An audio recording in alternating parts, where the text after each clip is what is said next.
हाजिर हूं आपके आगे 19 अप्रैल 2020 के इंपॉर्टेंट करंट अफेयर लेके। मेरा नाम है सुनील। स्वागत करता हूं आप सभी का मेरे YouTube channel star education by Sunil sir में। सभी बच्चों को राधे राधे। आशा करता हूं आप सभी अच्छे होंगे। चलिए शुरू करते हैं आज के लेक्चर को। आज कोरोना वायरस के लेटेस्ट अपडेट अगर बात करना चाहूं तो मैं 23,22,493 केसेस हैं अब तक, और मरने वालों की संख्या 1,60,000 के आसपास पहुंच चुकी है, और ठीक होने वाले जो हैं वो 5,95,381 व्यक्ति हैं। यही आंकड़ा अगर मैं बताऊं आपको दुनिया भर में, तो अमेरिका की बात करते हैं तो 7,34,846 केस है। मतलब लगभग 7.5 लाख अब हो ही जाएंगे, क्योंकि ये डेटा बहुत ही तेजी से जा रहा है।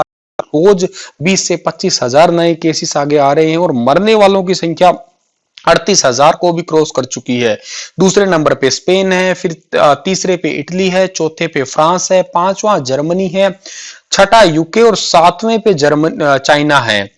लेकिन टर्की जो है वो ईरान को क्रॉस कर गया, और शायद कल हम इस वीडियो को पढ़े तो हो सकता है ये टर्की जो है ये चाइना को भी क्रॉस कर जाए, और इवन ईरान भी क्रॉस कर जाए, क्योंकि केसेस में बहुत ज्यादा अब अंतर रह नहीं गया है। हमारे प्यारे भारत की स्थिति देखना चाहें तो 15,722 कंफर्म केस है, और मरने वालों की संख्या जो है वो 520-21 के आसपास है। ठीक है, 520-21 लोग जो है वो मरने वालों की संख्या है। और महाराष्ट्र स्टेट जो है, महाराष्ट्र के अंदर सबसे ज्यादा केसेस हैं। 3,648 केस जो है वो कंफर्म है। आप देख लीजिएगा, डार्क रेड जोन जो है यहाँ का एरिया है। और बात करता हूं मैं अपने प्यारे हरियाणा की, तो हरियाणा के अंदर कल के मुकाबले 9 नए केस आए हैं। ठीक है, एक नूह के अंदर आया है, 57 हो चुके हैं। 4 पलवल के अंदर आया है, एक पंचकुला के अंदर और 3 सोनीपत के अंदर। और मरने वालों की संख्या तो 3 ही है, और ठीक होने वालों की संख्या 14 और बढ़ चुकी है। तो टोटल 100 लोग जो हैं वो ठीक हो चुके हैं हरियाणा के अंदर। चलिएगा, हमारी क्वेश्चन को स्टार्ट करते हैं। सबसे पहला क्वेश्चन है कि हाल ही में हरियाणा परिवहन विभाग ने रोडवेज अधिकारियों के लिए क्या निर्णय लिया है? तो अभी हाल ही में हरियाणा परिवहन विभाग ने रोडवेज अधिकारियों के लिए पहला जो निर्णय लिया है कि बंद के दौरान भी तय तिथि पर ही रिटायर होंगे।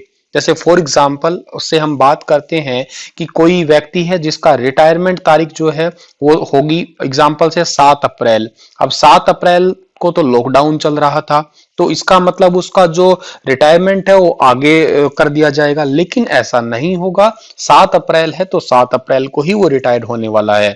दूसरा, कर्मचारी को सेवा विस्तार नहीं मिलेगा। बी ऑप्शन भी ठीक है। जैसा ऐसा नहीं है कि लॉकडाउन है तो उसको भाई इतने दिन है, जैसे मान लेते हैं कि 30 दिनों का लॉकडाउन रहा तो आगे उसको जो है 30 दिन आगे एक्स्ट्रा ड्यूटी करने को मिलेगी, ऐसा बिल्कुल भी नहीं होगा। कर्मियों को फिलहाल अस्थायी पेंशन मिलेगी। अगर वो रिटायर हो गए हैं अभी, जैसे मान लेते हैं लॉकडाउन के दौरान ही, तो उनको पेंशन मिलेगी, लेकिन कोई ऐसा फिक्स नहीं है कि इतनी पेंशन मिलेगी या रेगुलर इतनी मिलनी चाहिए, ऐसा कोई भी उसका जो है नियम नहीं होगा। तो डी ऑप्शन जो है इस क्वेश्चन का बिल्कुल ठीक होगा, उपरोक्त सभी। ठीक है, तो ये तो सारी बातें हैं, ये तय तारीख पर ही कर्मचारी खुद अपने आप ही जो है वो रिटायर माने जाएंगे, ऐसा हरियाणा सरकार ने कहा है। हाँ, अगर बाद में जो है लॉकडाउन ओपन हो जाएगा, सब कुछ ठीक होगा, तो उनकी जितनी भी औपचारिकताएं होंगी, जो भी उनके कागज है या जो भी तरीके से उन्हें रिटायरमेंट के जो ऑप्शंस होते हैं वो सारे अप्लाई किए जाएंगे, और उसके बाद में जो वास्तविक पेंशन है वो दी जाएगी। अगला सवाल है कि विश्व शक्ति मिशन एवं रिसर्च फाउंडेशन के प्रधान स्वामी गंगादास ने हरियाणा कोरोना रिलीफ फंड में कितने रुपए की आर्थिक सहायता दी है? तो अभी हाल ही में स्वामी गंगादास ने हरियाणा कोरोना रिलीफ फंड में 5 लाख रुपए की आर्थिक सहायता दी है। सी ऑप्शन जो है इस क्वेश्चन का हमारा बिल्कुल ठीक रहेगा। ये जो आपको फोटो में दिख रहे हैं यही है स्वामी गंगादास, और इन्होंने ही हरियाणा के कोरोना रिलीफ फंड में 5 लाख रुपए की आर्थिक सहायता दी है। अगला सवाल है, हरियाणा सरकार ने N95 mask, double PE kit और टेस्टिंग किट और वेंटिलेटर की खरीद के लिए कितने करोड़ रुपए की मंजूरी दी है? तो अभी हाल ही में हरियाणा सरकार ने इन सभी मेडिकल इक्विपमेंट के खरीद के लिए जो है वो 72.32 करोड़ रुपए की मंजूरी दी है। अब मन में सवाल आ रहा है, ये डबल पीई किट ये क्या होती है? डबल पीई किट का मतलब है पर्सनल प्रोटेक्टिव इक्विपमेंट, ये वो कपड़े होते हैं जिसके अंदर दस्ताने होते हैं, कुछ बाहर का कवर होता है, जैसे आप रेनकोट टाइप से होता है, जूते होते हैं, ठीक है, और फेस के लिए भी कवर होता है। ये सारे पूरे किट को जो है डबल पीई किट कहा जाता है, पर्सनल प्रोटेक्टिव किट के नाम से पुकारा जाता है। इन सभी के लिए हरियाणा सरकार ने 72.32 करोड़ रुपए की राशि मंजूर की है।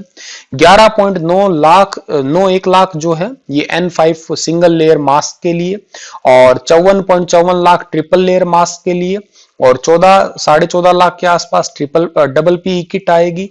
कुछ दस्तानों के रुपए भी हैं 38 लाख के आसपास, और 11 लाख के आसपास हाइड्रोक्सी क्लोरोक्विनिन टेबलेट के लिए भी है। ये काफी महत्वपूर्ण है, इसके लिए मैंने डिटेल से वीडियो बना रखा है, आप देखिएगा जरूर उसे।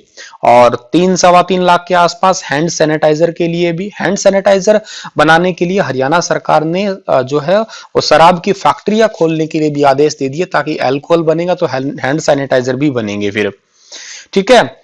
आगे बढ़ते हैं हम लोग। और इसके अलावा प्रदेश सरकार ने यह भी कुछ काम किया है, बता दूं आपको मैं कि 2200 हाथ से बने थर्मल स्कैनर वो होते हैं जो आपने टीवी वगैरह में, फोटो वगैरह में देखा होगा कि टच फ्री सेंसर भी नहीं कहा जाता है, बॉडी का टेम्परेचर चेक करने के लिए। 46 वेंटिलेटर और 35 बच्चों वाले वेंटिलेटर भी, ठीक है। 40 है अडल्ट के लिए वेंटिलेटर काफी कॉस्टली होते हैं, न केवल हरियाणा, न केवल भारत, बल्कि पूरी दुनिया में वेंटिलेटर की कमी है, ठीक है। एक तो इसकी कॉस्ट बहुत ज्यादा है, एक आज से पहले इतनी ज्यादा जरूरत भी नहीं पड़ी थी। पंजाब और हरियाणा उच्च न्यायालय ने प्रवासी श्रमिकों के लिए क्या निर्देश दिए हैं। प्रवासी श्रमिक का मतलब यह है कि मान लेते हैं कि मैं हूं हरियाणा के अंदर, ठीक है, और अभी हरियाणा के अंदर हूं, लेकिन मेरा मूल निवास स्थान जो है वो है बिहार का, और मैं बिहार से हरियाणा के अंदर जो है काम करने के लिए आया था, लेकिन लॉकडाउन के दौरान मैं यहाँ फंस के खड़ा रह गया, मेरे को कोई काम नहीं मिल रहा है, और 2 वक्त की रोटी, जैसे मतलब प्रवास श्रमिक जो होते हैं वो अपने 2 वक्त का ही खाना रखते हैं, यानी कि 1 या 2 दिन के आसपास जो है खाना रखा करते हैं अपने पास में, बस इससे ज्यादा उनके पास पैसे नहीं होते।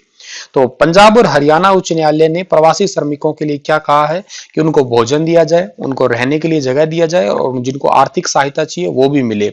तो डी ऑप्शन जो है इन क्वेश्चन का बिल्कुल ठीक रहेगा, उपरोक्त सभी रहेगा।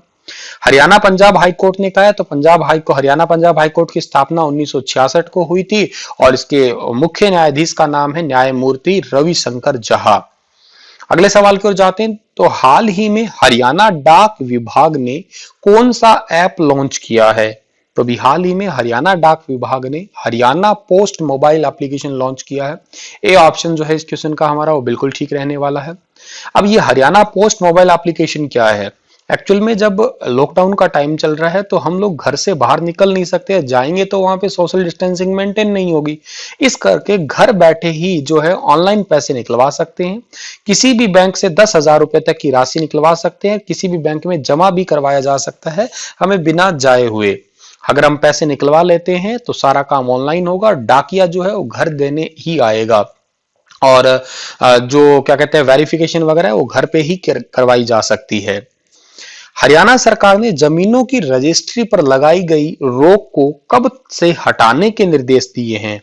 जैसा कि आप सभी को पता है कि लॉकडाउन केंद्र सरकार में जो है वो 3 मई तक जो है वो घोषणा की गई है, और हरियाणा सरकार ने इसकी पहले ऑफिशियली घोषणा की थी 30 अप्रैल तक जो है वो हरियाणा के अंदर लॉकडाउन रहेगा। लेकिन साथ के साथ एक बात ये भी कही गई थी कि लॉकडाउन जो है उसमें 20 अप्रैल से थोड़ी ढील दी जाएगी। तो इस क्वेश्चन का आंसर 20 अप्रैल है। 20 अप्रैल से जो है जमीनों की रजिस्ट्री पर लगाई गई रोक जो है उनको हटा दिया जाएगा। इसमें जो है ई अपॉइंटमेंट मिलेगा। 60 रजिस्ट्री की मंजूरी थी, जिसमें कम से कम 30 जो है कर दिया गया था बाद में, और किसी भी ब्लॉक में 10 मिनट में 5 से ज्यादा ई अपॉइंटमेंट जो है वो नहीं मिलेगी। ई अपॉइंटमेंट का मतलब है आप घर बैठे अपॉइंटमेंट ले लें और तय समय पे जाके अपना काम पूरा कर लें, ताकि सोशल डिस्टेंसिंग जो है वो मेंटेन हो सके। और पुरानी जितनी भी अपॉइंटमेंट ली गई थी वो रद्द कर दी गई, अब दोबारा से अपॉइंटमेंट लेनी पड़ेगी। हरियाणा सरकार ने स्कूल के बाद अब किसे डिजिटल प्लेटफॉर्म पर लाने की सुविधा की है।